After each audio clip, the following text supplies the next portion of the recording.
Hello and welcome to Nicaragua. You know, I've done lots of trips for the BBC as a foreign correspondent. Always it's been about problems, about wars and conflict. This trip for the Fairtrade Foundation is completely different. It's about solutions, it's about being creative. And I'm going to start off with the coffee farmers up north. Teofilo is president of the Luis Alberto Vasquez Co-op. It's made up of 35 families, and we were there in February for the last days of the coffee picking season. Now, each picker's load is measured in what's called a lata. This is it here. Okay, so this is the start of the process, and guys like Mario and all the people in this cooperative get together, they pick the coffee, they grow the coffee, pick the coffee, it comes here. This is the first part of the journey from a coffee bean to a cappuccino. The transformation from a cherry to a bean begins with taking off this fleshy pulp.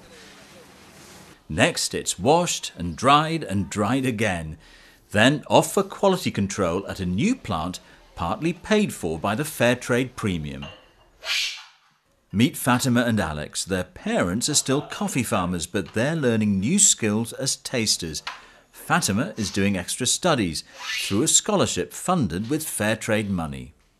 I'd say a hint of chocolate, perhaps a little bit of blackberry just bubbling through, maybe even a touch of spice. You think I'm talking rubbish, don't you? Well, all of those things are here, the Coffee Tasters Flavour Wheel. All this is organised by Proda Co-op, a sort of super cooperative, which is an example of the way ordinary farmers can have a real presence in the often complex world of the coffee trade. Right, this is I'm going to introduce you to Merlin Preza, and she's head of the Proda Co-op, this amazing organisation that's selling so much coffee around the world. Thank you very much for seeing us. Shall we go to your office? Okay. With great pride, Merlin shows me the array of their Fairtrade products and where they're eventually sold. Europe, Japan, America. Oh, fantastic. Have you look at this. This is the story of coffee, the second most traded commodity in the world.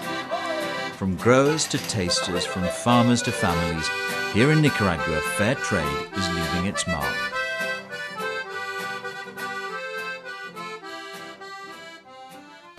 Well, that was the end of a really long and educative day. Two things stand out for me. One, I just got looking at my notes, Merlin Preza saying, behind every cup of coffee there is a family. Well, you couldn't say any better than that. And the other thing is Fatima and Alex in the cupping lab talking about their aspirations and ambition.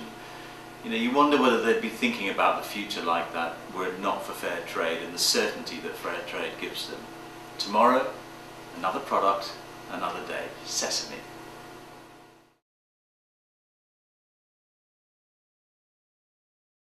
On the road to Achuapa in the northwest of Nicaragua, home to sesame farms, one of the newer crops to join the Fairtrade family.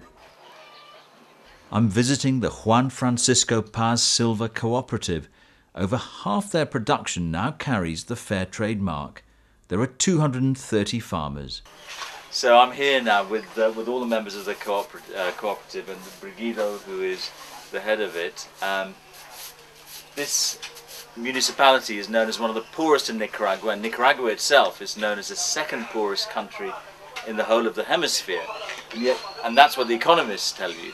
But if you ask these guys what they think about themselves, they talk only about the future. They tell me the assurance of a fair trade income for sesame means they can now think about experimenting with other crops. They're going to try peanuts and hibiscus tea. So one of the key things about being in the fair trade business is that there's got to be traceability. All the products have got to be traced back to their owners, to their farmers. Now here's Edo, he's a farmer, he's got a card, and on that card is his number, number 30. And lo and behold, here we have it, number 30.